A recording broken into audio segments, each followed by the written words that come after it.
सदगुरु की सेवा, मैं शरीर नहीं हूं ऐसा आत्मचिंतन, और जितने कर्म है वो सब शास्त्र के अनुकूल, तो माया से पार हो गए। 3 खाइयां। जब नाम जब शुरू होगा तो ये विघ्न आएंगे, इनसे बच जाना। लोक में मान प्रतिष्ठा यश और उसका भोग भोगना। लोक में मान प्रतिष्ठा यश है, उसका भोग नहीं भोग रहे हो, कुछ नहीं बिगाड़ पाएंगे। अगर भोग भोग रहे, भोग भोग लेगा, छाती ठंडी होना। नाम हो रहा है, प्रणाम हो रहा है, नमस्कार, हृदय शीतल हो रहा है, तो आप चैन से अभी शीतल कर ले, आगे चल के बहुत आग गिरेगी। मान प्रतिष्ठा का भोग करने वाला निरंतर नाम जप नहीं कर सकता, उसे भ्रष्ट होना पड़ेगा। धन लाभ के लिए विचारवान रहना। नाम जप करते हुए भोगों में सुख बुद्धि होना, ये भोग मिल जाए, ये भोग मिल जाए। नाम जप करते हुए जो मैं इच्छा करूं वही मिल जाए, वो मिल जाता है। ये कभी निरंतर नाम जप होने नहीं देंगे, सफल नहीं होने देंगे। फिर एक लोक में मान प्रतिष्ठा होना, उसका भोग। धन लाभ के लिए विचारवान रहना, चिंतन करना कैसे धन मिले, जो मैं चाहूं वो मिल जाए, वो मिल गया। ये तुम्हारे भजन को क्षीण कर देंगे, भजन नहीं होने देंगे। इसलिए उपासक सावधान होकर जो सुने उसे मन में गुने, आचरण में उतारे। केवल तुम हो, तुम परमार्थ में, और सब तुम्हारे विरोधी हैं, मान लो।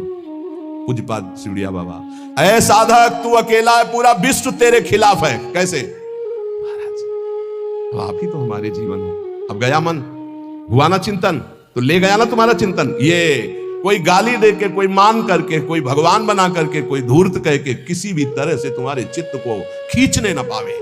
पूरा संसार तुम्हारे चिंतन को खींचने वाला है, तुम केवल अकेले अपने चिंतन को बचा के प्रभु में लगा दो। बस यही सूरवीरता, यही पूरे संसार पर विजय प्राप्त करना है, और इसी के लिए ये चर्चा रोज हो। इनसे बचो, ये करो, ऐसे सावधान रहो। ये सत्संग केवल भगवत प्राप्ति के लिए। इसलिए हाथ जोड़कर प्रार्थना है, आप अपनी कृपा अपने ऊपर करके ये जो सुन रहे हो इसको आचरण में उतार लो। खूब नाम जप करो।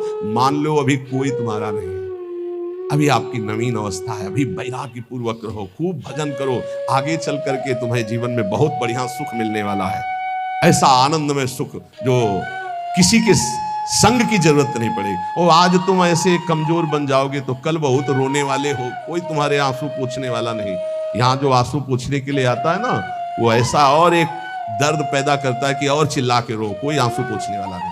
संसार में अगर तुम्हारे कोई आंसू पूछे तो बचना, वो पूछेगा कम, ऐसी व्यवस्था और कर देगा कि तुम अभी तो धीरे से रो रहे, फिर और रोओगे। ये संसार है। अगर आंसू पूछने के लिए आए तो केवल प्रियालाल आवे तो विश्वास करना, अन्यथा तब तक अपने आंसुओं को पूछने मत देना किसी को। हमारी बात समझ लेना।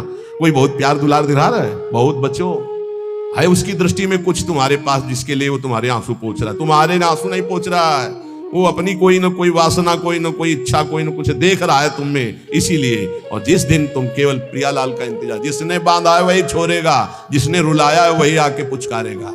हमको इंतजार उनका करना है, तब तक रोना बंद नहीं करना है। बिन रोए किन पाइया प्रेम प्यारा मीत। एकांत में बैठ के रो, लाख समझाते हैं। अपने लिए दुनिया रो रही, बड़े बड़े मोटे आंसू गिरते हैं तो लालच लगता है, ये आंसू तो श्री जी के लिए। श्री जी की चर्चा में कभी नहीं रोना। कितने को ऐसे देखा है, श्री जी की बात पर, श्री जी के लिए कभी नहीं रोना, और अपनी जरा सी बात पर तो इतने बढ़िया आंसू गिरते हैं, मोटे मोटे आंसू। अपनी प्रतिकूलता, अपनी अनुकूलता के लिए रोना आता है। भाई, ये संसारिक लक्षण है। भक्त के कभी आंसू भगवान के सिवा कहीं और गिर नहीं सकते, ये पहचान है। काट डालो तो भी आंसू नहीं आएंगे, उसके आंसू सिर्फ बिके हैं भगवान के लिए। अगर उसके आंसू ढलकेंगे, निकलेंगे तो केवल प्रियालाल के लिए। तो ऐसे बनो, प्रियालाल के लिए रो। संसार में कोई आपका नहीं है। ये हमारी बातें आपको लगेगी कि हमारे तो बहुत है प्यार करने वाले, धिक्कार है भी तुम्हारी बुद्धि तुम्हें धोखा दे रही। जिस समय पवित्र बुद्धि होगी उस समय देखोगे एक हरि के सिवा कोई प्यार करने वाला नहीं। इसलिए हमारी प्रार्थना मान लो, ये 4 दिन की चांदनी है जो सभा लगी है, ये स्टेशन है। अपनी अपनी गाड़ी आई, छूट जाएगी, निकल जाओगे। तुम भी टिकट लेके बस ऐसे बैठे रहो कि मुझे बातचीत करते हुए समय व्यतीत करना है। किसकी बातचीत? प्रिया प्रीतम की। जाना हमें श्री जी के पास है। पता नहीं आप लोग ठान क्यों नहीं रहे कि मुझे जाना है श्री जी के पास। तैयारी है प्रिया प्रीतम के पास जाने की? तैयारी कर लो, हम कह रहे हैं तैयारी कर लो, एकदम गाड़ी आएगी एकदम। और ये इतनी रफ्तार की गाड़ी है कि सेकंड भर इंतजार नहीं होता कि दस्तखत कर दो। इसमें छूट नहीं है कि दस्तखत कर दो, लड़कवा दौड़ के आ जा ले दस्तखत करवा, ऐसे नहीं है। गाड़ी आई तो बस निकलो। पहले से चयन कर लो, पहले से पता लगा लो, पहले से तैयारी कर लो कि तुम टिकट कहां के लिए हो। कहीं की टिकट है, नहीं है तो फिर जो टिकट मिलती है वो नरक की फ्री मिलती है, तत्काल वाली। पहले से ये बुक कराई जाती है, निकुंज जाना है कि वैकुंठ जाना है, पहले से बुक होती है और यहां सब निश्चिंत हैं। तो जो टिकट उस गाड़ी में मिलती है एकदम, तो एकदम वाली वो मिलती है, हम आपको बता रहे, नरक वाली मिलती है फ्री, तत्काल।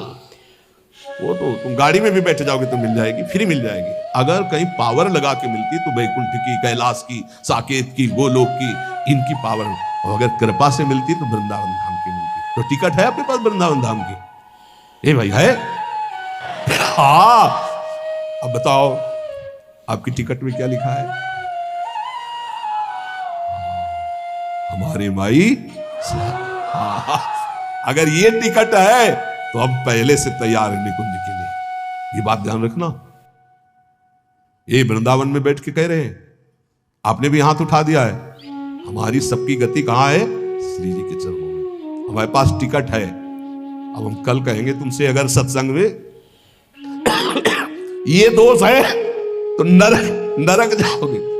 आपको पहले टिकट देख ली अपनी, आप मत मानो ना हमारी बात, है ना टिकट।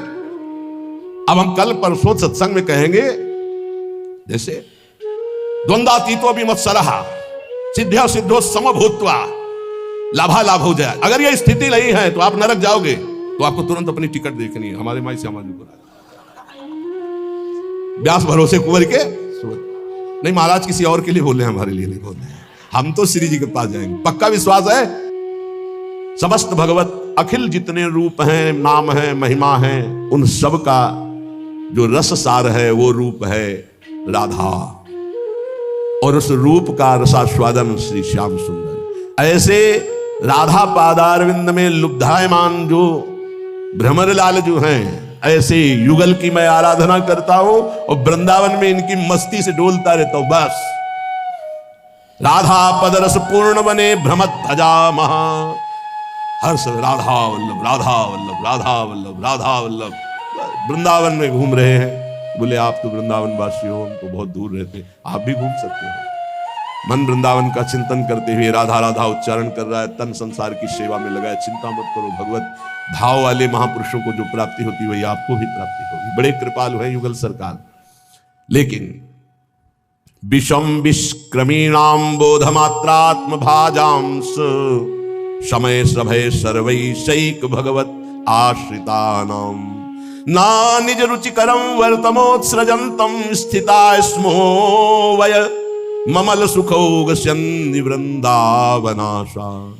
ये जो विषय रूपी विष के कीड़ा बने हुए हैं, इनको ये बात समझ में नहीं आएगी कि प्रिया प्रीतम के चिंतन में डूबा हुआ हृदय कैसे महासुख को प्राप्त होता है। ये उनकी समझ में। विषय विष्क्रमीणाम, मेरी बात उनकी समझ में नहीं आएगी। जो विषयों के कीड़ा बने हुए हैं उनको तो बस कोई संत महात्मा भगवान ऐसी कृपा कर दे कि उनको मनमानी भोग भोगने को मिले, बस। जैसे नाली के कीड़ा को अमृत के कुंड में डालो तो तड़पड़ा कर नाली में ही गिरने की कोशिश करे, क्योंकि वो जानता है मेरे सुख से मुझे वंचित किया जाता है। सुकरी से कहा प्रहलाद जी ने, बैकुंठ चलो, भगवान बुला रहे। बोले वहां विष्ठा मिलेगा कि नहीं? बोले बैकुंठ में विष्ठा कहां? बोले मुझे नहीं जाना। हमारी हालत ठीक ऐसी सुकरी की तरह है। क्यों? बोले विषय विष्क्रमीणाम, क्योंकि विषयों के कीड़ा बने हुए हैं, इनको यही चाहिए। तो मेरी बात का प्रभाव इनके ऊपर नहीं पड़ेगा। और दूसरा, बोधमात्रात्म भाजांश, जो शुष्क कठोर हृदय के ज्ञानी हैं उनके ऊपर मेरी बात का प्रभाव नहीं पड़ेगा। दो के ऊपर नहीं पड़ेगा। एक जो विषय विष के कीड़ा बने हुए हैं और एक जो मोक्ष सुख के अभिलाषी कठोर हृदय जो ब्रह्म ज्ञान की स्थिति में, वो मेरी बात को नहीं समझेंगे। समय सब है सर्वैषैक भक्त्याश्रितानां। मेरी बात किनकी समझ में आएगी? बोले एक तीसरा है, उसकी भी समझ में नहीं आएगी। कौन तीसरा? वृद्धावस्था हो गई, जीवन के भोग भोगते हुए अब वो सोचता है कि मेरा कल्याण हो जाए, कोई उपाय ऐसा बता दे। तो बोले मेरी बात समझ में नहीं आएगी कि सब आश्रयों को छोड़कर, सब चिंतनों को छोड़कर श्यामा श्याम के चिंतन में मगन हो जा। वो असमर्थ नहीं कर सकता। तीन मेरी बात को नहीं समझ पाए। एक तो घोर विषयी जो विषय का कीड़ा बना हुआ है, एक जो मोक्षाभिलाषी अद्वैत निष्ठा को प्राप्त ब्रह्मज्ञानी है, तीसरा जो जीवन भर विषय भोगा है, बुढ़ापे में सोच रहा है मेरा कल्याण कैसे होगा। तो अब ये बात हमारी जो प्रिया प्रीतम के प्रेम के उसके समझ में नहीं आया, क्योंकि जीवन भर मन और इंद्रियों ने अभ्यास भोगों का किया है, तो बुढ़ापा में भोग चिंतन ही होगा, योग चिंतन नहीं होगा। अचानक किसी महापुरुष की कृपा हो जाए तो बात अलग है। बोले अब हम बात करते हैं कि हमारी बात किसको समझ में आएगी। बोले भक्त्याश्रिता नाम, जिसने भक्ति का आश्रय ले लिया है, हृदय भक्ति युक्त होकर भगवत आश्रित है, उसको ये बताया हुआ मेरा मार्ग रुचिकर लगेगा, रुचिकर लगेगा। क्या कि वै ममल सुखौघम, जितना भी है सब पाप प्रकट करने वाला ही है इंद्रियों का भोग। जो भक्त है, भक्ति का आश्रय लिए, वो जानता है कि इंद्रियों की विलासता केवल पाप करवाती है। ये सुख नहीं है, सुख के भ्रम में अपराध बनता है। तो शनि वृंदावन आशा, सुख की आशा कहां है? बोले वृंदावन की आशा जिनके हृदय में जागृत हो गई। वृंदावन दर्शन करना, वृंदावन 1-2 दिन वास करना, या वृंदावन आजीवन वास करना। क्यों? क्योंकि यहां का वायुमंडल ऐसा है जो आपको भक्ति के रंग में रंग देगा। एक ब्रजवासी परम पूज्य जन पधारे तो से प्रार्थना की कि आप तो श्री जी के निज पार्षद भगवत स्वरूप हैं। उन्होंने कहा कि आप कहते हैं श्री जी के स्वरूप है, तो मुझे अनुभव क्यों नहीं हो रहा कि मैं श्री जी का पार्षद हूं, श्री जी का स्वरूप हूं? क्यों नहीं अनुभव हो रहा? धाम में रहता हूं, ब्रजवासी हूं, निज परिकर आप कह रहे हो, मैं मान गया, मैं निज परिकर हूं, ये भी मान रहा हूं, लेकिन मेरे को क्यों अनुभव नहीं हो रहा? तो जेब में तुम्हारे हीरा रखा है, जौहरी कह रहा करोड़ों खाए, तो मान लो, मान लो तो जान जाओगे। जान के मानना बड़ा कठिन है, मान के जानना सरल है। आप हो भगवत स्वरूप, लेकिन आप अपनी बात को स्वीकार नहीं कर रहे हो, आप जानना नहीं चाह रहे हो, इसलिए आप नहीं जान पा रहे हो। बाहर से आया हुआ जानना चाहता है तो वो जान जाता है, घर में रहता हुआ जानना नहीं चाह रहा, इसलिए वो नहीं जान पा रहा है। अगर वो जानना चाहे तो बहुत जल्दी जान जाए कि उसका जन्म ही भगवत स्वरूप हुआ है। इस रज में जो उद्धव शनकादि शिवादि रज चाहते, माँ के गर्भ से सीधे इस रज में आया, अहो भाग्य। निज वो भगवत पार्षद है, पूर्व में उसका बहुत बड़ा भजन बन गया है, अब वो अपने स्वरूप को भूल करके फिर व्यवहार में फंस गया, इसलिए अपने स्वरूप को नहीं जान पा रहे। जानना चाहे तो बहुत जल्दी जान लो, ना जानना चाहे तो पूरा जीवन निकल जाएगा, वो जान नहीं पाएगा। जैसे भगवान श्री द्वारिकाधीश इतने बड़े परिवार में साथ रहते थे, कोई बिरला जान पाया कि सच्चिदानंद है, नहीं भगवान को भगवान नहीं जान पाया, भगवान को भगवान के रूप में नहीं जान पाए। सब यदुवंशी नहीं जानते थे कि ये कौन हमारे बीच में विराजमान है, कोई जानता था, बिरला उनमें से कोई जानता था कि साक्षात परब्रह्म परमात्मा द्वारिकाधीश श्री कृष्ण के रूप में विराजमान है। नहीं तो नहीं जान पा रहे थे, संबंध होने पर भी वो नहीं जान पा रहे थे। श्रीपाद कह रहे हैं, ये जो आपको भगवत प्राप्ति में रुचि नहीं उत्पन्न हो पा रही, भजन में अधिक लगन नहीं हो पा रही है, उसका कारण है तुम्हारी देह प्रियता और तुम्हारे देह संबंधियों की प्रियता। बड़ा सुख मिलता है हृदय को, जब देखना है हृदय में ये कौन है, ये अमुक है, ये अमुक है, रिश्ते नाते, ऐसा जब देखते हो तो कैसा लगता है। और जब प्रियाजू की बात होती तो कैसा लगता है? क्या प्रियाजू किसी रिश्तेदार जैसा सुख, किसी नातेदार जैसा सुख प्रियाजू से मिलता है क्या? और जबकि सच्चा रिश्ता नाता केवल प्रियाजू से। प्रियालाल पराये लगते हैं, और ये मौसी मौसा फूफा फूफी फू जो माया में उड़ जाने वाले हैं, ये संबंध ऐसे घने लगते हैं। असली रिश्ता इतना छोटा, इतना कमजोर, और नकली रिश्ता इतना जोर का कि असली रिश्ता फीका पड़ जाए। यही तो बात होती है, यही तो परीक्षा होती है तुम्हारी कि तुम्हारा प्रिय कौन है, गुरुदेव हो, इष्टदेव हो या संबंधी। बस राधे श्याम, आप इस समय तो नहीं मिल सकता है, हमारे वाणी पाठ का समय यदि आपको मिलना है तो आपको हम समय देंगे, फिर आप आइए। कौन सा ऐसा दृढ़ संबंध जो हमारे प्रिया प्रीतम से भी श्रेष्ठ हो? प्रवचन खूब सुन रहे हैं, परिवर्तन बिल्कुल 100 में 1% नहीं है। रिश्ते नाते का संबंध, देह का संबंध ही नहीं। उन्मत्तवाचः प्रायः परिमुषित धियो मायया अनर्थ बीजम। नहीं समझ पा रहे। ये संबंधी मित्र रिश्ते नाते जो शब्द है उसको उन्मत्त कहते हैं पागलों के वचन। पागलों के वचन नहीं सुनने चाहिए। कैसे पागल? मोह मदिरा का पान किए हुए लोग हैं। मोह मदिरा ये केवल धाम है वृंदावन, इसलिए कोई जान पाया कि हम जिंदा हैं कि नहीं, पीछे कोई जान नहीं पाया कि जीवित है कि नहीं है, मृत्युलोक में है भी कि नहीं है, कभी नहीं। उन्मत्त प्रायः वाचः परिमुषितो धियो माया अनर्थ बीजम। हम इष्ट के संबंध के लिए अनंत जन्मों से भ्रमित होकर भटकते रहे। अब इस जन्म में नहीं, दबाव, रिश्ते का दबाव, परिवार का दबाव, संबंध का दबाव, तो भगवत संबंध कहां रहा? भगवत संबंध कहां रहा? यही श्री जी देख रही हैं। आगे चलकर जो दुर्दशा होगी उसे नहीं समझ पाओगे, वो हमें दिखाई दे रही, तुम्हें नहीं। बिल्कुल संभल जाओ, अब भी संभल जाओ। बार बार कहते हैं उन्मत्त प्रायवाचः परिमुसितो धियो माया अनर्थ बीजम। ये अनर्थ का बीज बोने वाले परिवार के जन होते हैं, अनर्थ का बीज। ये उन्मत्त मोह मदिरा का पान करके बात करने वाले होते हैं। इनकी बातों में ममता मोह की गंध है, जो तुम्हारे हृदय की भागवतिक संबंध की सुगंध को छीन करना चाहते हैं, कोई भी हो। स्वार्थम मत्वा कृतार्था अथन सुख विवेकादयो अग्राह्य वाचा। ये अविवेकी हैं, स्वार्थ भरे लोग हैं, इनकी बात को कभी नहीं सुनना चाहिए, क्योंकि विवेक रहित हैं। अग्राह्य, इनकी बात को ना सुनना चाहिए ना मानना चाहिए। अमुक संबंध केवल भगवत संबंध से, अन्यथा नहीं। अगर आप हमारी श्री जी से नहीं जुड़े हैं तो हम आपकी तरफ आंख उठा के नहीं देखेंगे। श्री जी से जुड़े हैं तो आपको हमारी तरफ देखने की जरूरत नहीं, श्री जी की तरफ देखो, हम अपने आप देख लेंगे। व्यवहारिक संबंध में कहीं किसी भी तरह का कोई प्रवेश नहीं है। श्री जी का संबंध उन्मत्त प्रायवाचः परिमुसितो धियो माया अनर्थ बीजम स्वार्थम मत्वा कृतार्था अतन सुख विवेकादयो अग्राह्य वाचा। ये संबंधी, ये रिश्ते नाते, ये मोह मदिरा का पान करके ऐसे वचन बोलते हैं कि फिर संसार की ममता जागृत हो जाए। ये मोहित करने वाली, हमारी परमार्थ की वृत्ति का नाश करने वाले होते हैं।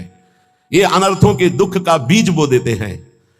ये विवेक रहित बोलते हैं, इसलिए इनकी बात अग्राह्य वाचा, इनकी बात सुने मत, नहीं तो परमार्थ भ्रष्ट हो जाएगा। बहुत सुंदर किसी किसी के परिवार के जन, कल एक हमारी श्री जी की सेवा में रहते हैं उपासक, उनकी माई, तो उन्होंने कहा कि जब हम बेटे से बात करने के लिए यहाँ निवेदन किया और बेटा मिला, तो उसने मुंह फेर करके कहा कि अगर आप हमारी माँ हो तो दोबारा हमसे मिलना मत।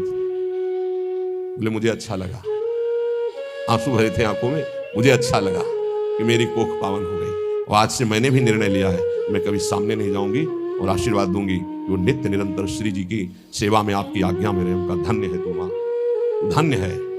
अगर और बहुत ही स्वभाव सुशील, बहुत ही अच्छा लगा बात करके कि माँ हो, भगवान माँ दे तो ऐसी माँ दे जैसी कल वो मिली, एक भी ममता की बात नहीं। बोले हमने भी निश्चय किया, मुझे भी अच्छा नहीं लगा, मैं अपने बेटे को मोह से ग्रसित नहीं करना चाहती, परमार्थ में आगे बढ़ाना चाहती हूँ, तो मैं कभी सामने न जाऊं।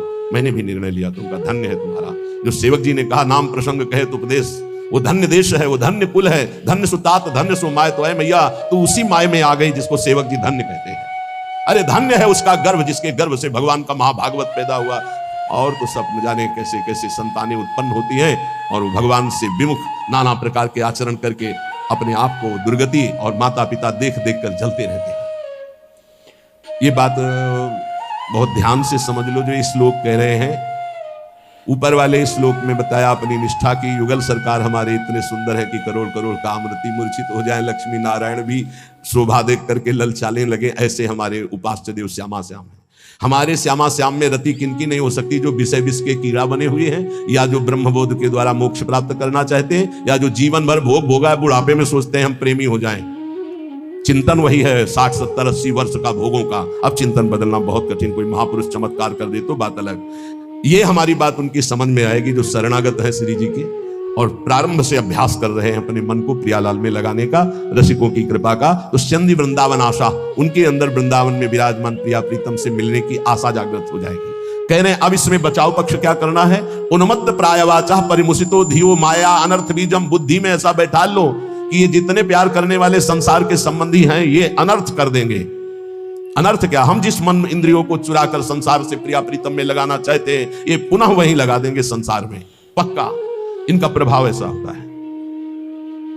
ये नहीं मानने वाले परिवार के लोग साधु नहीं मानते हैं, कोई विवेकवान साधु मानता नहीं मानते।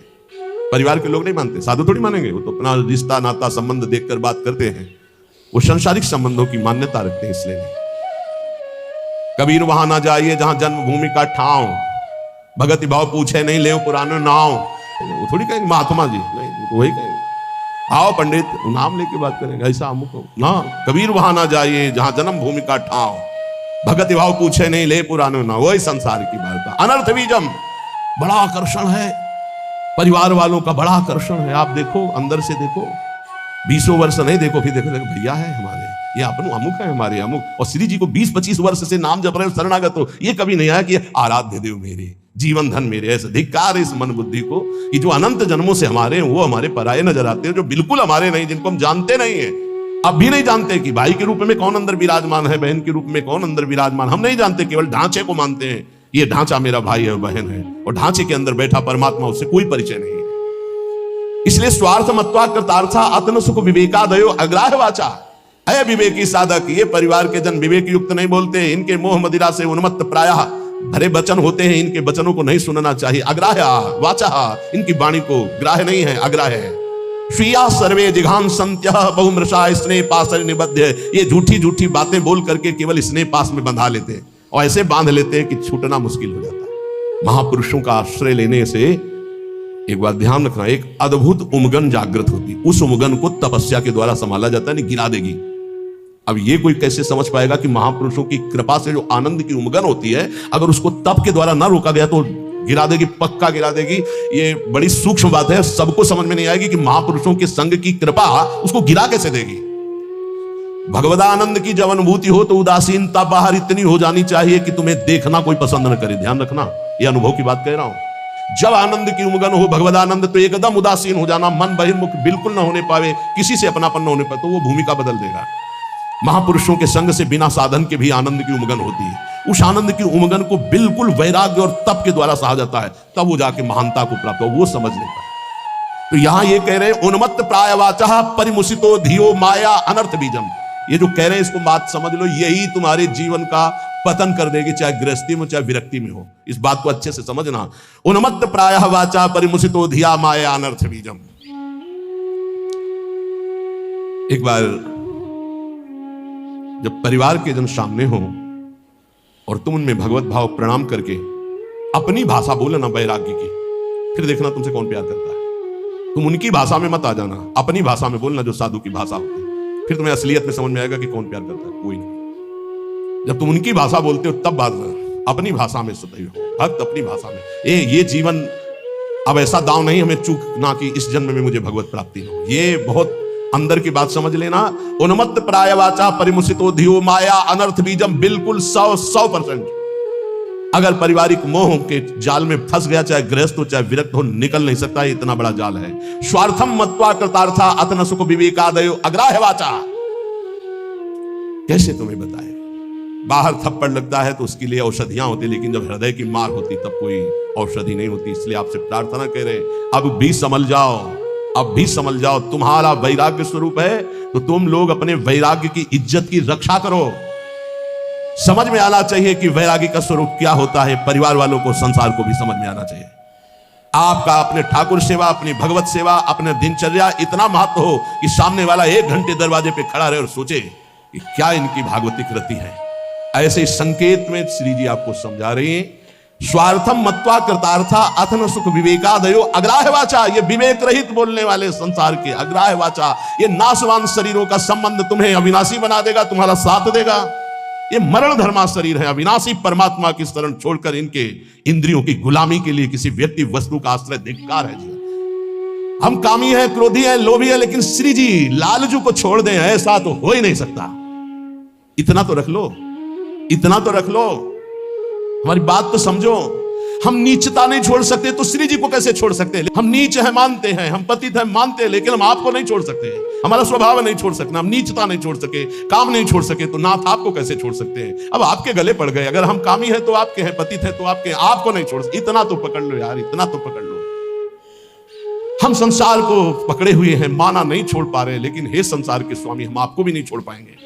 अब नहीं हो सकता कि मैं आपको छोड़कर संसार का पूर्ण आश्रय ले लूं, पर संसार को छोड़कर आपका पूर्ण आश्रय ले लूं, इतनी भी सामर्थ्य नहीं रह गई। तो कम से कम प्रभु को तो पकड़े रहो। लेकिन अनर्थ वाचा, ये जो प्रिय बोलने वाले, इनसे बड़ा दुश्मन कोई नहीं है। कोई बिरला होता है जो प्यार का अर्थ समझता है, अपने प्यारे के सुख में निमग्न रहना। वो तो केवल सच्चिदानंद भगवान ही जानते, दूसरा कोई नहीं। प्रीति की रीति रंगीलो ही जाने, ये संसारी जानेंगे। ये अपने स्वार्थ के बसीभूत, ये अपनी वासनाओं के कीड़े, ये प्रीति को जानेंगे, ये प्रेम को जानेंगे। तुम्हारे हृदय को छलनी कर देंगे। अगर बात नहीं मानोगे तो बाद में पछताओगे। हे सिंहवत जीना सीखो, सियारवत अगर जीवन जीना है तो इनके अनर्थ वचनों में लग जाओ। ये तुम्हें रुपया दे सकते हैं, तुम्हारा बैंक बैलेंस बढ़ा सकते हैं, लेकिन तुम्हारे हृदय की भोग वासना को नहीं मिटा सकते। और भोग वासना नहीं मिटी तो चक्रवर्ती सम्राट भी एक महान दरिद्र है, क्योंकि उसके अंदर असंतोष है, भोगों की आशा है।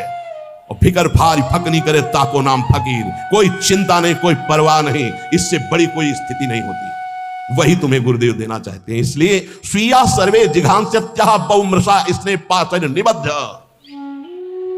देख लो, हम एक साधिका की बात करते हैं। भाई जी महाराज के प्रवचन सुनकर के एक साधिका ने भाई जी को गुरुदेव माना। कभी नहीं देखा था, केवल कल्याण पत्रिका पढ़ी और भाई जी के वचन पढ़े और गुरुदेव माना। भाई जी की छवि कहीं से पता लगी तो मंगाकर अपने सिंहासन पर विराजमान। रात दिन दरवाजा बंद, घर के सदस्य उसे भोजन दे देते, बस दरवाजा बंद। नौ युवती, भाई जी की छवि रात। एक दिन उसके अंदर इच्छा आई, क्या मैं अपने गुरुदेव को कभी भर नेत्र से देख सकती हूँ सामने से? वो सत्य सच्चिदानंद में मेरे गुरुदेव क्या कभी चलकर मेरी कुटिया में? असंभव। किसी नगर के किसी एक घर में बंद, वो रात दिन गुरुदेव के अनुसार भजन करती। और इच्छा जागृत हुई, क्या भाई जी कभी चलकर हमारे दरवाजे पर आएंगे? तो जाकर जेकर सत्य स्नेहु सोते मिले न कछु संदेहु। भाई जी तीर्थ यात्रा के लिए एक ट्रेन निकलवाई थी जिसमें सब भक्त थे। वो एक स्टेशन पे रुकी, अचानक आकर्षण भाई जी का हुआ। स्टेशन से स्वयं अकेले उस नगर में गए। वो तो अलौकिक दिव्य महापुरुष, उसके घर गए, दरवाजा खटखटाया, किसी से पूछने की जरूरत नहीं, बिना तार का तार। किसी की हिम्मत नहीं थी कि उसका दरवाजा खटखटा दे। केवल समय भोजन का वो परिवार के लोग खिड़की से दे देते थे और उसका अपना अटैच था, तो कभी बाहर ही नहीं निकली, कभी किसी को चेहरा ही नहीं दिखाती थी।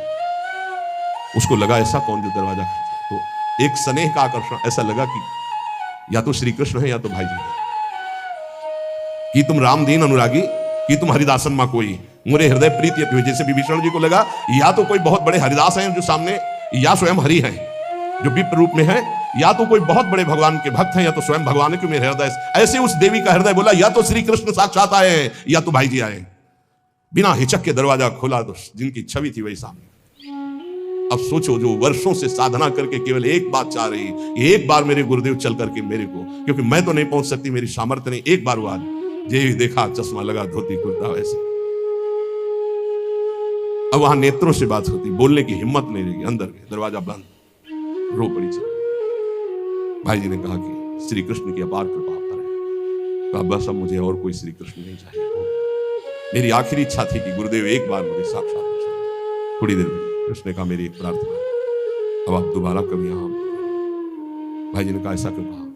बोले आप जब आओगे तो अब हजारों लोग आएंगे। मैं ये नहीं जानती कि आप भी अब जान पावे कि मैं आपको कितना प्यार करती हूँ। ये जीवन सिर्फ आपके लिए है और आपके लिए होते हुए भी आप भी ना जान पाए कि मैं आपको कितना प्यार करती हूँ। बस जैसे अभी तक थी वैसे ही रहना चाहती हूँ, दोबारा कभी भाई। तो भाई जी ने उसके लिए पद लिखा है, पद रचना की। और पूज्य राधा बाबा से जब ये बात कही तो राधा बाबा ने इसे प्रकाशित किया, नहीं भाई जी से प्रकाशित भी नहीं करते। धन्य है वो देवी जो ऐसी एकांत पूरा जीवन भजन करके पूरा कर दिया, कोई जान नहीं पाया उसको।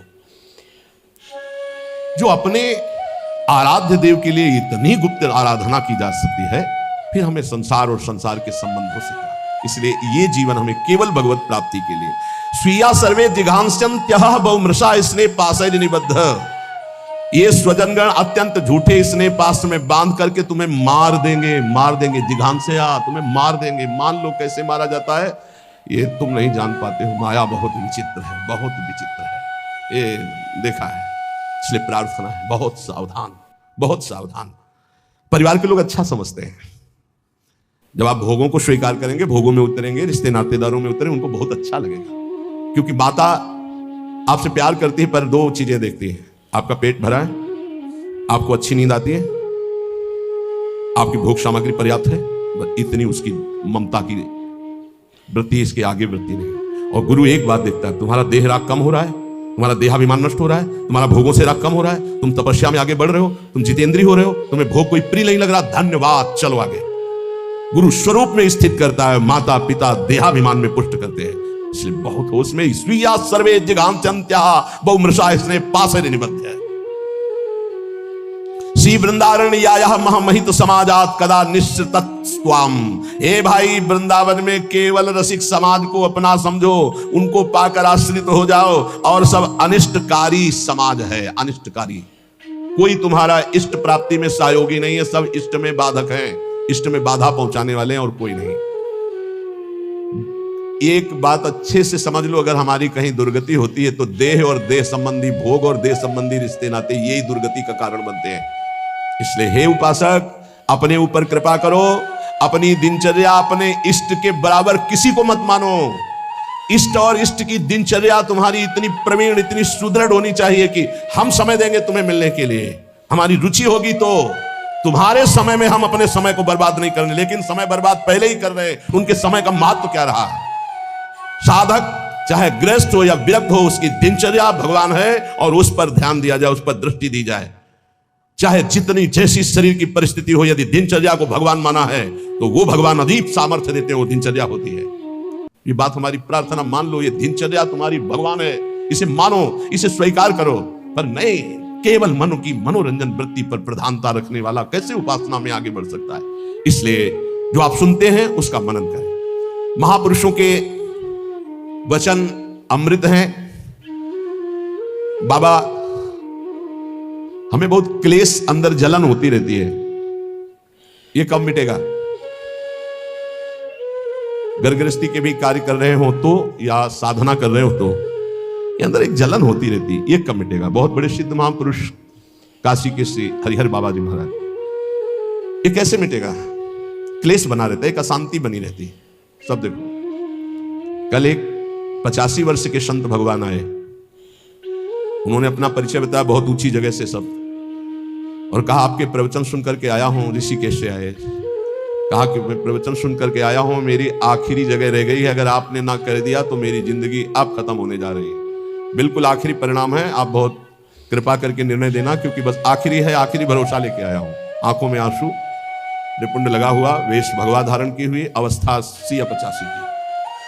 अभी एक बार ये आखिरी, तो बहुत होश में, तो क्या समस्या क्या है आपकी? तो पूरा जीवन हो गया तक निश्चय ही नहीं कर पाए हम कि हमको क्या प्राप्त करना है, कैसे प्राप्त करना है। तो ये बहुत बड़ा धोखा, अभी तक चित्त का समाधान नहीं हुआ, अभी तक साधन ही नहीं बन पाया, साधन का निर्णय नहीं हो पाया, तो साध्य की प्राप्ति कैसे हो पाई? ये तो बहुत बोले बस यही तो रोना, पूरा जीवन खत्म हो गया। आप बताओ कैसे वस्तु की? तुमका आप तो एक ही बात रह गई है, नाम नाम नाम, निरंतर नाम जप करते। बोले यही तो समस्या है, तुमको बस यही समस्या का समाधान है। हमारे सामने निर्णय लो, ये जपोगे ऐसे से ऐसे से ऐसे, उसी समय उनके शब्द निकले कि कुछ प्राप्त होगा कि नहीं, इसकी अब कोई परवाह नहीं। इस समय जो शीतलता हो रही, लग रहा मैं निहाल हो गया, ऐसा लगता है मुझे जिंदगी की हर वस्तु मिल गई। यही सुनना, जरा ध्यान से सुनना इन महापुरुष के वचन। बाबा, हमें क्लेश बना रहता है, एक जलन बनी रहती है, एक अशांति, नाप के देखो हृदय में। तो उन्होंने कहा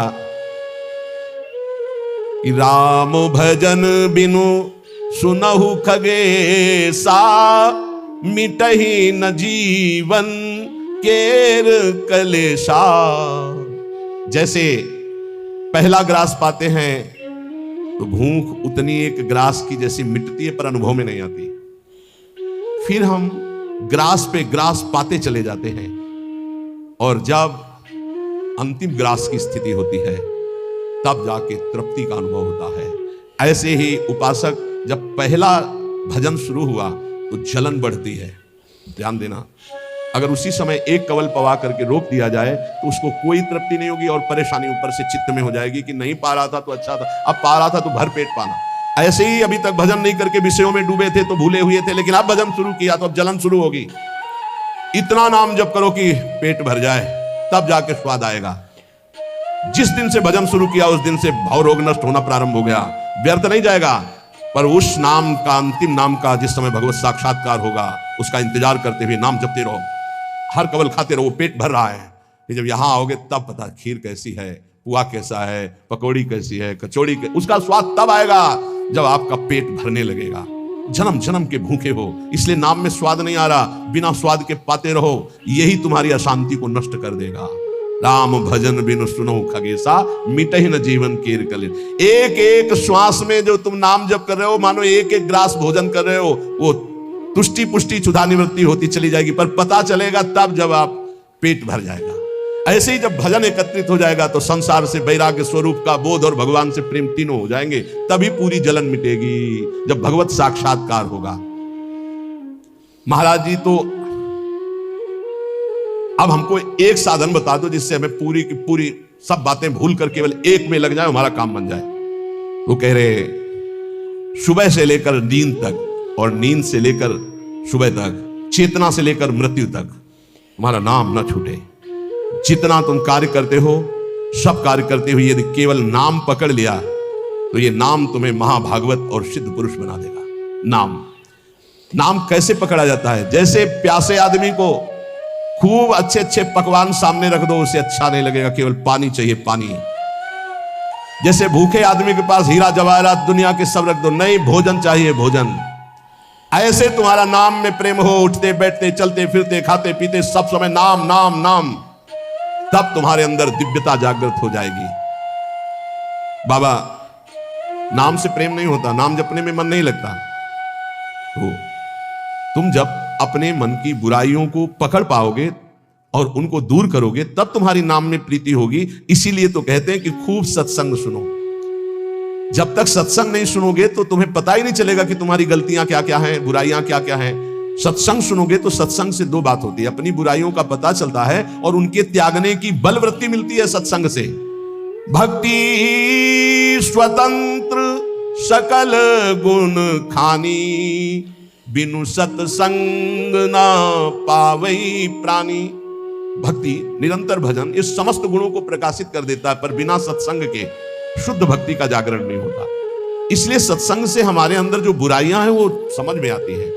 बुराइयों को दूर करने की सामर्थ्य भी सत्संग से आती है। फिर सत्संग से ऐसा मन सावधान हो जाता है कि बुराई करने की तो बात जाने दो, बुराई की समीपता बर्दाश्त नहीं होती है, बुराई का चिंतन बर्दाश्त नहीं होता है।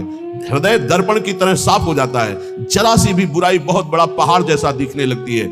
ऐसे उपासक के हृदय में नाम के प्रति प्रियता हो जाती है और वो खूब निरंतर नाम जपने लगता है।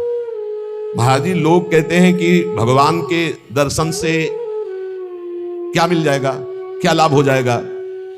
भगवान के दर्शन हो गए तो फिर बाकी क्या रह जाएगा? उत्तर, भगवान के दर्शन से बढ़कर कोई लाभ? अरे अभी तो भक्ति करो, मन को शुद्ध करो, खूब नाम जप करो, फिर आगे तुम देखोगे भगवत साक्षात्कार से बढ़कर कोई लाभ होता है? अरे जिसके जानने के बाद कुछ जानना बाकी नहीं रहता, जिससे पाने के बाद कुछ पाना बाकी नहीं रहता, वो भगवान है। उनका साक्षात्कार होने के बाद जो दिव्यता, जो दिव्य आनंद रहता है, उससे कुछ बाकी रहता है।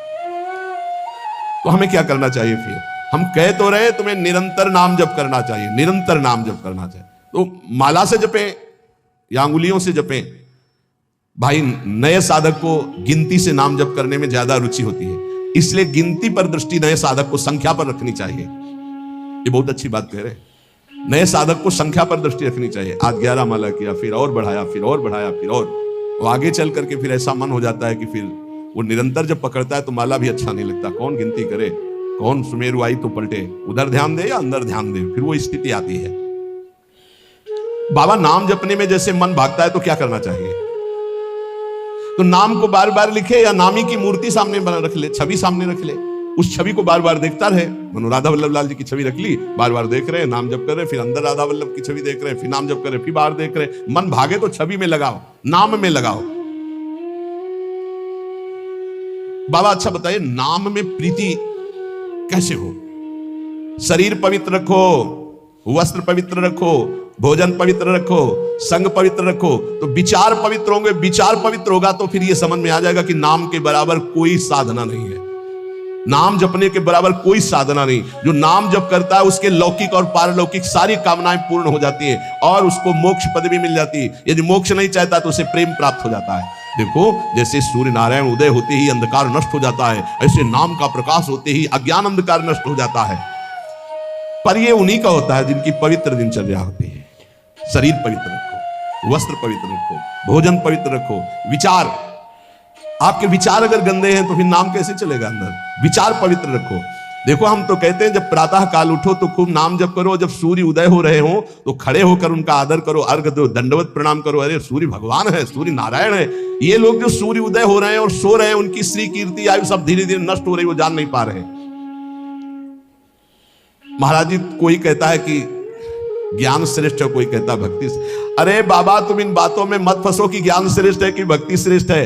अरे जिससे संसार का चिंतन छूटे और प्रभु की याद आवे वो श्रेष्ठ है, जो तुम पकड़ पाओ। जल्दी करो, नाम जप करो, इसमें मत लगो कि ज्ञान श्रेष्ठ है कि भक्ति श्रेष्ठ है। मर्यादा भगवान के नाम की एक अमोघ है। खूब नाम जप करो, चारों शास्त्र वेद पुराण जितना ज्ञान है सब नाम में भरा हुआ है। तुम जितना नाम जप करोगे उतना आपके हृदय में वो प्रकाशित हो जाएगा।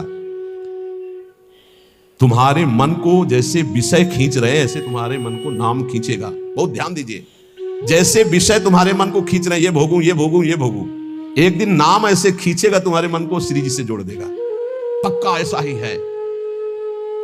संसार के भोगों की तरफ से जब ग्लानि होने लगे, घृणा होने लगे, तो समझ जाना कि नाम तुम्हें खींच रहा है प्रभु की तरफ। और अगर ऐसा नहीं हो रहा तो अभी इतना नहीं नाम जप कर पा रहे कि तुम्हारे मन को खींच कर वो प्रभु में लगा दे। जिस प्रकार दीपक को हम जलाते हैं तो वो अपना प्रकाश करता है, और जब सूर्योदय होता है तो उसका अपना प्रकाश होता है। तो अन्य साधक सब दीपक की तरह प्रकाश करते हैं, और नाम जब प्रकाश करता है तो सूर्य की तरह प्रकाश करता है। मन का संपूर्ण अंधकार नाम जब से दूर हो जाता है। दीपक दूसरी कोठरी तक प्रकाश नहीं पहुंचा पाता, और जब सूर्योदय होना होता है तो अंदर की गुफा में भी प्रकाश अपने आप पहुंच जाता है। तो स्थूल शरीर, सूक्ष्म शरीर, कारण शरीर, तीनों में ज्ञान का प्रकाश कर देने की सामर्थ्य अन्य साधनों में नहीं, नाम में है। यह प्रकाश इसलिए नहीं हो पाता कि तुम बुरे विचार, बुरा संग, बुरा भोजन, बुरे कर्म नहीं छोड़ पा रहे हो। बुरे कर्म अगर करोगे तो तुम्हारे विचार गंदे रहेंगे, तो फिर प्रकाश कहां से होगा। इसलिए बुराइयों को रोको, बुरे विचारों को रोको, बुरे आहार को रोको, बुरे संग को रोको। देखो कलिकाल की बड़ी महिमा है, इसमें नाम जप से बहुत जल्दी भगवत साक्षात्कार होता है। कलिकाल की एक महिमा है, कलि का एक विशेष प्रभाव है। कलयुग केवल नाम आधारा। अगर आप नाम जप कर रहे हैं तो इसमें बहुत जल्दी भगवत साक्षात्कार होता है। नाम जापक के हृदय में नित्य दिन अमृत बरसत सारे, मधुर मधुर ध्वनि बादर गरजत, कोटिन चंद्र सहस्र उजियारे। नित्य दिन अमृत बरसत सारे, ज्ञान का अमृत, प्रेम का अमृत, जो चाहिए वो नाम से सब बरसता है। बोले मधुर मधुर ध्वनि जैसे अंदर हो, राधा राधा राधा, यही बादल की गर्जना है। करोड़ों चंद्रमा एक साथ उदय हो जाए, ऐसी शीतलता, ऐसा अमृत वर्षण, ऐसा आनंद, ऐसी चांदनी हृदय में नाम प्रकाशित करता है। सुरत कटोरी भरी भरी पीवे, पियत पियत छक अगर जियारे, मग्नानंद स्वरूप अखंडित पिया हेरत भय आप पियारे। स्वामी श्री मग्नानंद सरस्वती जी सेन को कह रहे कि सुरत माने स्मृति, स्मृति की कटोरी में भर भर करके नाम जो पी रहे हैं, वो पीते पीते इतने छक गए, इतने मगन हो गए कि बोले पिया हेरत भय आप पियारे। अपने प्रीतम का साक्षात्कार हुआ कि वो खुद पियारे हो गए। पिया हेरत भय आप पियारे, तस्मित जने भेदा भावात, ब्रह्मविद ब्रह्म ही बहुत। लाली मेरे लाल की जित देखो तित लाल, और लाली देखकर मैं गई तो मैं भी हो गई लाल। तो बोले मग्नानंद स्वरूप अखंडित पिया हेरत भय आप पियारे। नाम में ऐसी सामर्थ्य है। इसलिए साधक बता रहे महाराज जी, साधक के लिए, नाम जापक के लिए विषयी पुरुष का संग सबसे बड़ा पतन का हेतु है। नाम जापक, नाम में प्रेम पाने के लिए केवल नाम जापक संतों का संग करे, बस विषयी पुरुषों का संग न होने पावे। साधक को शरीर स्वस्थ रखने के लिए भोजन पाना जबान के स्वाद के लिए नहीं, खान पान का संयम रखो।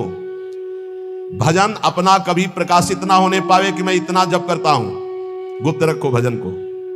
अपने को भजनानंदी बनाओ, लेकिन भजनानंदी प्रकाशित मत करो। भजन से कभी तृप्त मत हो कि हमारी आज की दिनचर्या की 11 माला हो गई, अब तो छुट्टी, मन फंसा देगा। नहीं, 11 माला तो गुरुजी ने कहा, हर समय कहा कि राधा वल्लभ श्री हरिवंश राधा राधा, खाली तो रहना ही नहीं। गुरुदेव से कभी भी सांसारिक वार्ता ना करो। खोटी बातें करने से गुरु की नजर से वो गिर जाता है। जब देखो तो प्रपंच की बात, जब देखो तो उसको देखते ही नहीं, कभी प्रिया प्रीतम की बात ही नहीं करता। समस्या ही समस्या, संसार ही संसार। जो ध्यान दीजिएगा, पाप कर्म, छल कपट, मान की चाह, धन की चाह, पराई स्त्री के प्रति राग, दूसरों की निंदा, परचर्चा, अभिमान, धूर्तता, पाखंड, इन दोषों का त्याग करके संयम ब्रह्मचर्य से रहता है, उसको ये शिकायत ही नहीं हो सकती कि मेरा नाम जब निरंतर नहीं चलता। निरंतर चलेगा। किनका नहीं चलता? जो पाप कर्म करते हैं, जो छलिया हैं, कपटी हैं, जो मान चाहते हैं, जो धन चाहते हैं, जो पराई स्त्री के प्रति राग बुद्धि, जो दूसरों की निंदा, जो दूसरों की चर्चा करते हैं, अभिमान करते हैं, धूर्तता, पाखंड करते हैं, उनके हृदय में नाम नहीं चलता। ये परदोष दर्शन भगवत प्राप्ति में महान बाधक है, इसलिए पर चर्चा, परदोष दर्शन, पर निंदा भूल कर साधक न करे, नहीं नाम जप नहीं कर पाएगा। एकांत में रहने का अभ्यास, नींद को जितना कम से कम से काम चल जाए उतना स्वीकार करना, उच्च स्वर से नाम कीर्तन करना, सदग्रंथों का पाठ करना, आसक्ति को छोड़ करके भगवत चरणारविंद की आसक्ति में दृढ़ होने के लिए दुखों को, विपत्ति को, अपमान को, निंदा को शांतिपूर्वक सह जाना, इससे भगवत आसक्ति होगी। दुखों को, विपत्ति को, अपमान को, निंदा को शांतिपूर्वक सह जाओगे तो भगवान में आसक्ति हो जाएगी। जब तुमसे कोई क्रोध करे तो क्षमा कर दो, जब बैर करे तो तुम उसे नमस्कार करो, जब बुराई करे तो तुम उसकी भलाई करो, तो नाम भगवान तुम्हारे हृदय में अपने आप चलने लगेंगे। पकड़ो, जब नाम चलने लगता है तो उपासक का स्वभाव कैसा हो जाता है, वो अपने को सबसे छोटा समझने लगता है, उसमें कभी अभिमान की वृत्ति नहीं आती, वो किसी के दोष कभी ना देखता है, ना वर्णन करता है, ना सुनता है, ना किसी से घृणा करता है, उसका स्वभाव बहुत कम बोलने का हो जाता है, वो सदैव बोलेगा तो मीठे वचन बोलता है, वो सबकी सेवा करने का स्वभाव रखता है, किसी से सेवा नहीं करवाता, वो विवाह, उत्सव, जन समूह, इनसे बचने की कोशिश करता है। जहां विवाह का उत्सव है, चाहे गृहस्थी हो, नाम जापक हो, गले में माला है, कंठी है, वहां पा रहे हो जहां अपवित्रता का ही साम्राज्य है। आप क्या समझते हो, चिकने चुपड़े सब रखे हैं दूर से, लेकिन घोर अपवित्रता। बहुत संभल के जबान को।